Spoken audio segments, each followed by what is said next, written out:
Welcome back, everyone. It is Saturday, November 15th in the NBA. My two favorite plays are on the way. My name is Austin. Thanks for spending some time with me on a Saturday. We'll talk about my two favorite picks, and then we'll talk about the rest of the slate and some other things I looked at, a shorter slate in the association. But as always, we recap how we did the day before, and we were close to sweeping the board once again. A pretty good day for us on Friday, going up about 2.7 units. Shingun, our big play of the day, 2 units. He comes through a little sweaty, even though it didn't need to be. Stephon Castle, easy winner. Austin Reeves, an easy winner. Our only loser was Draymond Green, his 2 and 3 threes. It was our smallest play of the day. So again, if we're going to choose one play to lose, we would happily choose that one. He sucks. Let's be honest, he sucks. But we certainly will take a 3-1 day. We did lose the ladder challenge once again by 1. What can you do? I'm going to give the ladder the weekend off, so we'll return on Monday. I can't. I got to take a couple days off. At least let it breathe a little bit. I will still be posting those sleeper entries, which our sleeper entry did smack. We did lose our long shot parlay. All things were inputted into the recap, so do not worry. But let's lock in. Let's deliver you guys a wonderful Saturday, a 2-0 day. Let's keep the line moving. As I always say, if you're ever interested in some additional picks, you should join the Dub Club. As you already saw, those are 11, 12, and 6 plays in the NBA. They're cooking in the NFL. I don't have an NBA exclusive play today, but I do have 2 already posted for the NFL. I'm going to be posting a bunch of NFL plays today throughout the day, including some videos as well on the channel. So make sure you hit that subscribe button if you want to get all the exclusive plays. You should join. It's less than $10 for your first month if you use that link down below. But let's dive into the plays. I'll begin with my favorite one of the day. Drum roll, please. It's a guy we just bet on in his last game. Let's talk all about Andrew Nembhard. I'm taking his over 24.5 points plus assists minus 118 on BetMGM. Now, I would play this at 25.5, no doubt. However, I would take a peek at his PRA lines. If the PRA line difference is only 2, I'd probably pivot to that. But if it's 3 or more, I'd probably stick to just points and assists. Now, I saw a couple books at 25.5, a couple books at 27.5 for his points, rebounds, and assists. Like I said, if that difference is 2, I'd probably go include the rebounds. Not that I think Nembhard's a big time rebounder. He's far from that. But if the difference is only 2, then I'd probably take a chance on he could grab you at least 2 boards. But there's probably a better chance that he grabs 1 or 0 or 1. But I do think there's a chance in this matchup, a fast-paced one against the Raptors, he could fall into a couple rebounds. So again, we only care about points and assists here, but I think he could get a couple rebounds if you need to go that direction. Now, Nembhard, obviously, we just bet on him a few days ago, and he delivered for us. And he's been delivering pretty consistently for the Pacers team that's been pretty bad. Let's talk about the Pacers. We'll be back on Props Madness. As a reminder, you can use code COS if you want to. They're my favorite research tool. Again, code COS, 25% off your purchase if you're interested. Like I said, 24.5. Like I said, a bunch of books at 25.5 as well. He's played, these are his last 4 games since he came back. So he's over in 3 of 4. Pretty good. You like to see that. But if you look at the games, I mean, 28 here on 20 field goal attempts, 6 assists on 13 potential. They lose by 17. This game, he misses by, 2. They lose by 31. This game, 24. This game, 35 points. They've been getting smoked, and he's still covering this line. Imagine what would happen if the Pacers were actually competitive in a game.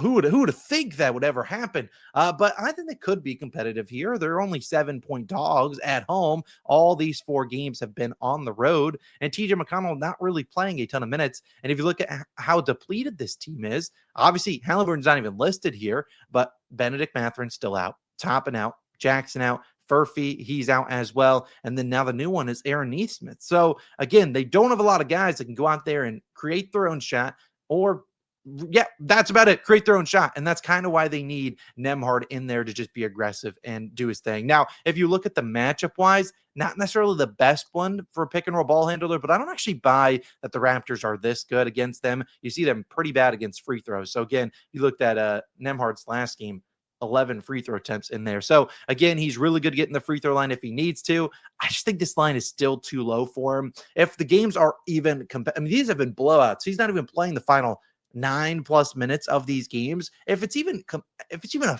10, 12, 15-point game he's playing, problem is they're consistently down 20, 25 points. So of course, you're not going to put him in. At home, you'd expect the Pacers to give a little bit more fight, you'd think. I'm still not bought in 100% on the Raptors. I like Nembhard. He's my favorite play, over 24.5 points plus assists. Nembhard, we're counting on you. Go get it done. 1 unit play of the day. My next play is only a half unit, and it is because, not that I don't love the play, but it is on a guy that I have too much respect for, and we are fading him. Let's talk all about the Joker. We're taking his under 10.5 assists. Now, this is minus 142 on DraftKings, just a half unit play. Again, you have to tip cap to Jokic. He's one of the best, if not the best player in the NBA. Again, it feels like a donut when you take an under on him, but I don't like his assist matchup tonight. I'll take the under. Now, there is a chance he doesn't even play, which is kind of a question mark on the card because he's questionable with the wrist injury. If he doesn't play, whatever, we get our money back. But at least let me talk about why I like this Jokic under before you harass me in the comment like, I'm not taking a Jokic under. I know you probably are. I probably have that comment 6 times. But again, if you look at Jokic, 10.5 assists is not easy to get. It doesn't fall on trees with you getting 11 assists, especially on the road in this matchup against the Timberwolves. Now, like I said, they will face the Timberwolves. And you look at Jokic on the season, he's under this line in 7 of 11 games. So, like, that's a pretty solid hit rate. And you could say, yeah, well, he got close to it against the Timberwolves already. He had 10 assists, 17 potential. They won that game by 13. And if you look at how many times he shot that ball, he only shot 10 field goal attempts in that game. Well, we know there's games where he could shoot a lot more, and I think this could be one of them. As you have seen with Jokic, typically when he plays on the road, if you were to just go to like all time, he doesn't average as many assists on the road. Like, look at his last 17 road games. He's under in a lot of them. I know some of these are including some playoff games. So if you just go to regular season, sure, fine. He has some games where he goes over, but more than likely getting 11 assists on the road is just not an easy task to do. And when you look at where he gets his assist, almost 60% of them go to the restricted area, where the Timberwolves rank 8th right now. If you look at his head-to-head matchup against this squad, you'd see it's pretty good. These are all in the regular season. He's rarely going over this line against the Timberwolves. So, again, the Timberwolves, I think if I'm them, I'm living with Jokic beating me, scoring the basketball. It's kind of what the Clippers tried to do, and he did drop 55 in their head. But, again, with the wrist injury and all those things considered, I got to live with it. Also, Christian Brown is out. And while Christian Brown going out, Tim Hardaway Jr. sliding in, there is a better upside for three-point shooting.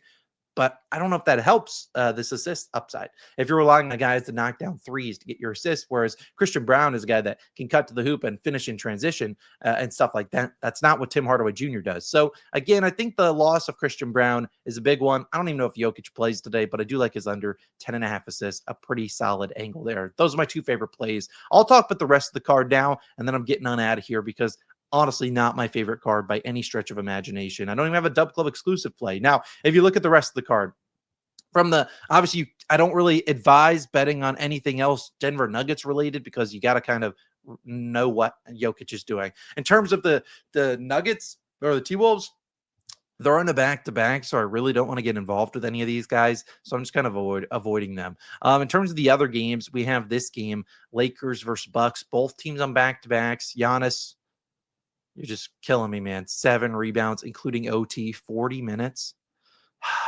What can you do? His rebounds line is probably free. He probably gets 15 today. I don't even know if he plays. Luka and Reeves, do they play? I'd probably look at maybe another. Our VIP play was Reeves PAs yesterday, 31.5.